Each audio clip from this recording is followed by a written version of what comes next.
Hi everyone, I'm Yael, and this is Nurturing Resilience. There is a Turkish proverb that essentially says, better to strengthen your back than lighten your load. And so I thought today we would work on doing something to help our back, which is also strengthening the muscles all around the core. So a little bit different than what we've done before. All gonna be down on the ground. And so the first thing we're gonna do is just in a really easy way, you don't have to rush this. We're gonna get ourselves down to the ground. When you're there, feel free to keep your legs bent, or you can straighten them up as you like, but do keep your hands around the belly, because we're going to tune into our breath. Taking a nice big inhale here, really feeling the whole core inflate. So you could feel that in the front and the side ribs, but maybe even in the low back. And on the exhale, just kind of imagining everything knitting in. So really thinking about your body as the cylinder that it is. Inhale.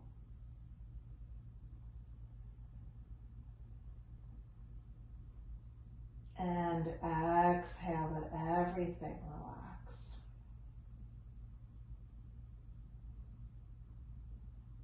Paying special attention to the lower part of the body, just above the pelvis, as you continue to breathe in and out smoothly and consciously.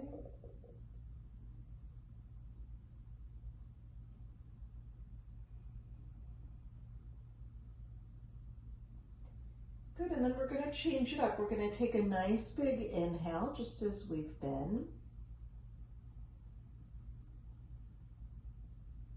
Exhale completely. And hold.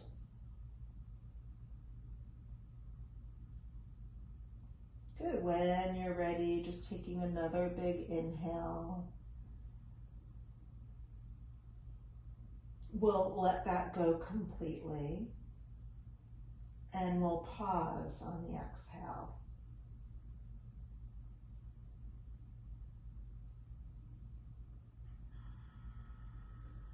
Just a few more rounds like that. Inhale, exhale, and pause. This is very beneficial for the nervous system, but also for the low back, for the core, for the pelvic floor.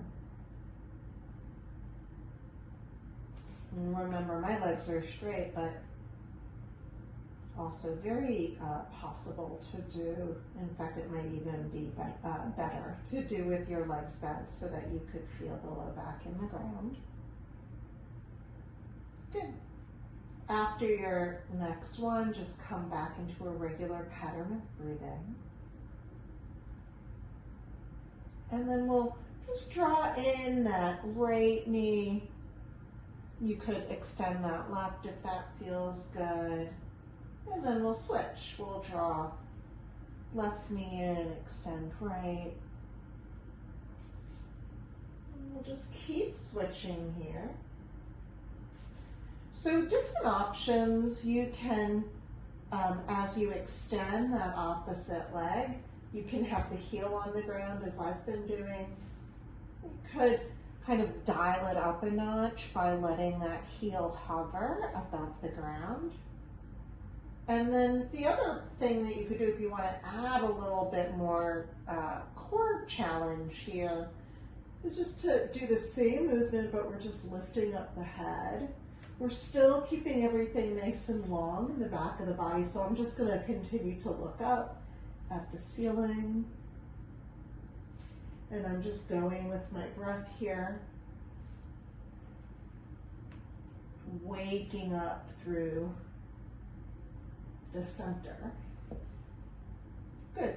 Let your head go down if it's up, and now we'll just switch and we'll allow kind of like scissor kicks. So maybe going a little bit straighter in the legs. There can still be a little bit of a bend, as mine are. So it's like we're walking on the ceiling. If it's too hot to walk outside, we can always walk on the ceiling, right? And only if it's okay for you, we can lift up the head and the neck and take it from here. Same thing. I'm really being conscious that my low back is on the ground. I'm also thinking about pulling in slightly through my abdominal muscles so that there's a little bit of tightness here. Good. And we'll just do a couple more on each side. And again, your head might be down. And if this feels like too much for you, just go back to where we were before. We'll just do whatever feels best.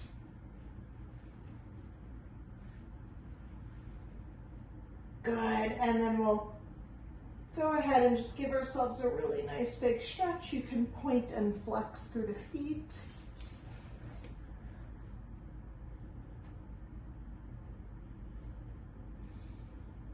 All right, and then we're gonna just take our hands by our sides, draw the knees in. You can rock a little bit from side to side here. And we could just start by drawing big circles in one direction. My hands are draped on my knees. I'm just gonna do 3. Of course, Murphy's Law, there's a fly that got stuck in my room somehow while I'm shooting this. 3 in the other direction.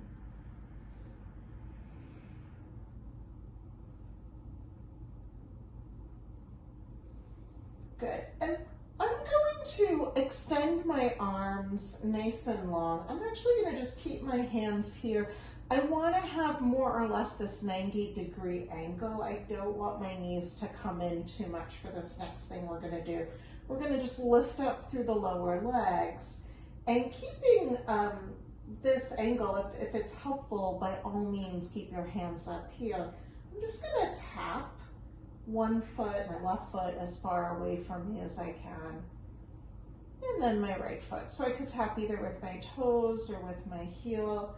My hands can also come down as long as I really maintain this angle, and I'm trying to stay super active. You'll probably feel this in the low belly. This is one of the exercises that my physical therapist even gave me, so it's one that I've spent many, many hours doing for some chronic back issues, and it really helps. Just tapping one toe and then the other. And you certainly don't have to be working at this pace, and take a break whenever you need to. If you do anything regularly, you'll start to get better at it, right? And you'll start to build up some strength, but we don't want to overdo anything. My hands can also be right at my side. And I'm also really noticing my breath here.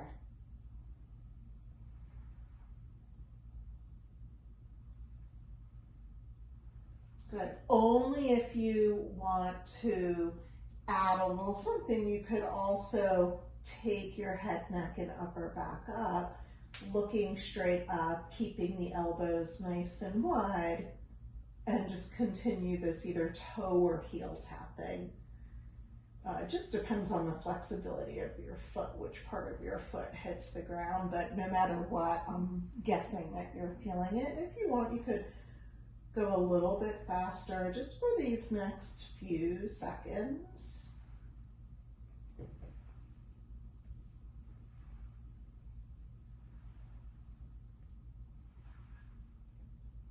Good. And then we could put our head down, hug our knees in, rock a little bit from side to side. If it feels good, you could also open the arms out and let both knees come down towards the side, but hovering them. So we're doing a moving twist, also giving yourself a little low back break, massaging through the upper part of the back of the pelvis, the iliac crest. Good, and then I'm going to lift both of my legs up.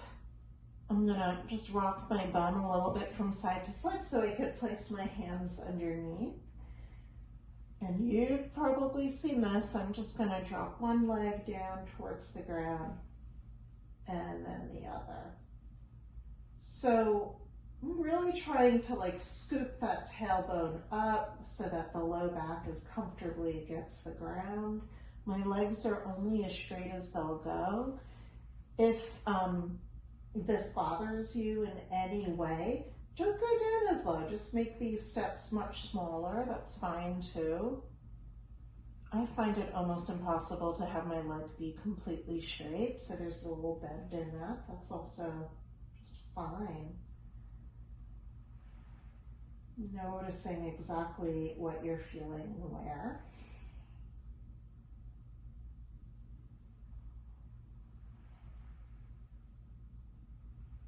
And again, only if you want to dial it up a little bit, at any point, you could lift up through the head, the neck, and the upper back. It doesn't really matter how many reps you're doing. What matters is that you're doing this with real intention, sense of connection.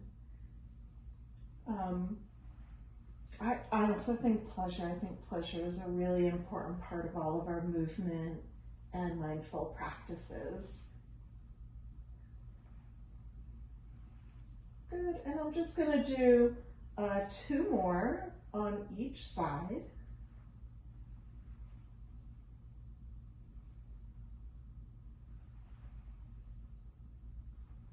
Ooh, and then I'm gonna take the legs, just bend them in, straighten them up, lengthen myself, and just maybe stretching here from side to side. Okay, and then I'm gonna take my hands down to the ground. I'm gonna move back a little bit, and I'm just gonna press down through my elbows to help myself up. I'm gonna reach up through my arms and take a little forward fold. I'm gonna bring myself all the way up, and I could take my hands down and help myself slowly come down. And I'm just gonna keep doing that. I could use my hands.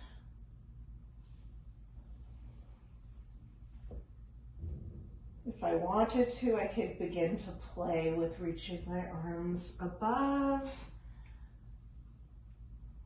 as I both come forward and come back. And you might be catching what I've already started to do, which only if it's okay for you is not to use the hands. So either use the hands, even the elbows, to help you come down and up, or else start to play with Lukma, no hands. And the arm pattern doesn't really matter. I mean, you could do almost anything that feels good. In the classes that I often teach, I mean, we do play with just different styles of movement that feels good to you.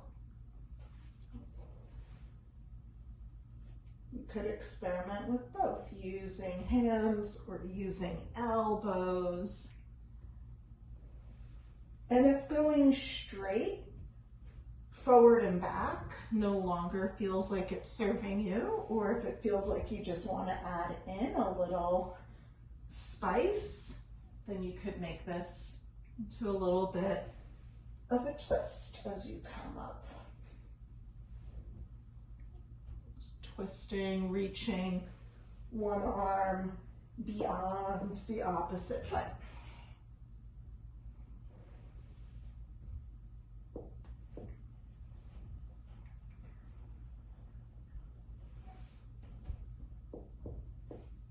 I'm just doing one last set on the right and on the left. You could go on for another 5 minutes or however much time you have. I'm gonna hug the knees in, lift my head, neck, and upper back, give myself a little bit of love. And then I'm gonna set up for just the final strengthening exercise, which most people know because it's called bicycles. So I'm gonna lift up my legs, I'm gonna extend my left leg out. I'm gonna lift up my head, neck, and chest and take my left elbow to the right knee. Come back through center. Exhale as I reach my right elbow to my left knee. Inhale through center.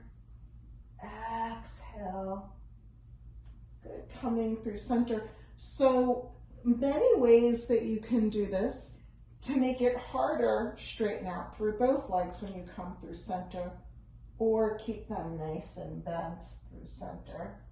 So just see which way feels better for where your body is today.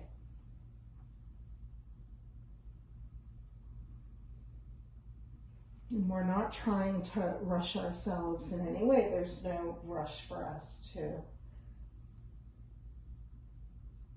change. Change often happens so slowly, we're not even aware of it, and then we're reminded of a way that we used to be. And we say, oh God, thank God I didn't get what I wanted, or thank God I no longer have that terrible habit.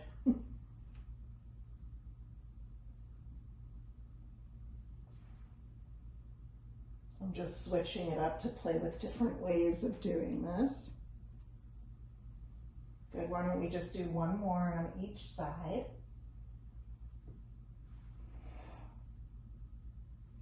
Woo, and then come back through center. Again, you could hug your knees in or straighten out the legs, whichever one would feel good.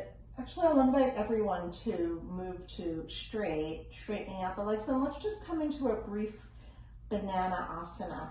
So I'm going to start by keeping my pelvis, keeping my hips on the ground. I'm going to walk both legs towards the camera, which is towards my left, and then I'm going to scooch my upper body also towards the left. And I'm going to reach my right arm up and over. I could reach both, but somehow it feels really nice just to keep my right hand on my belly. I feel this as a side stretch on my right side.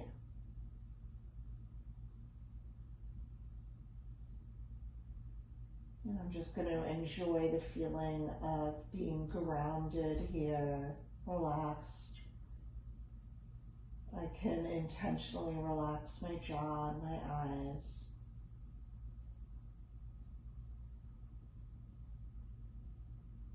And then I'm going to bring down this right arm, come back through center, maybe just pause. And then I'm going to come to the other side. So walking the legs and the upper body over towards the right, I'm now stretching my left side.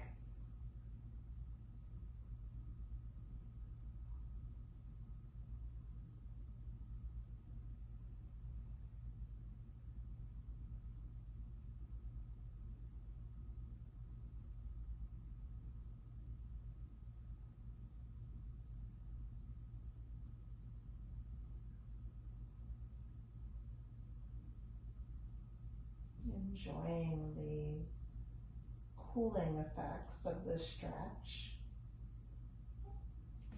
Okay. And coming through center, let's actually just stretch out through the front of the body by rolling over and coming into the Sphinx. So in a Sphinx pose, I could really experiment with how far away from me the elbows are. The further away, it's less of a stretch, but it's also less compressive on the low back. The closer to me, I could really begin to feel the stretch a little bit more. For those of you who are a little bit more flexible, it might be helpful to come up a little bit higher. And wherever you are, you could look over one shoulder and then the other. You could also take the chin up.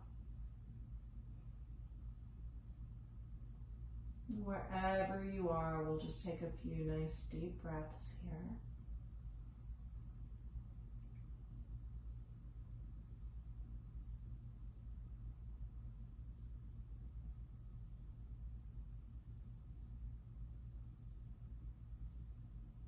Good. What about one more big inhale? And on the exhale, we can gently lower ourselves back down to the earth. You can rock your hips from side to side or bend the lower legs and rock them.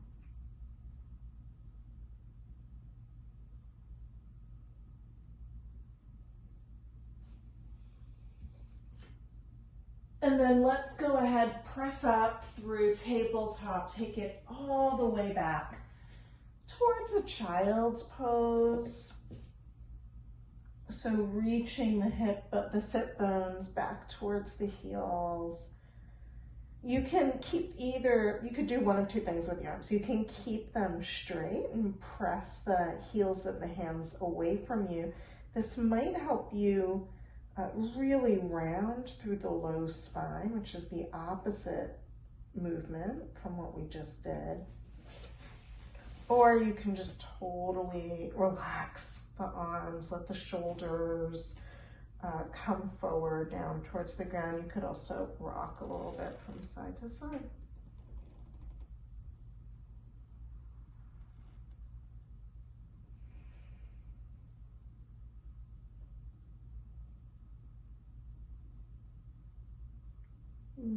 Reminding yourself of how strong you are, how resilient you are, and you move through the world with grace, and you are always benefiting from generosity. We can repay the generosity of the earth with our own gratitude. And letting your appreciation be a form of reciprocity. Let's just take one more big breath here in child's pose. And then we'll come on up and we'll get ready for the rest of the day. So thank you so much for taking this time with me today.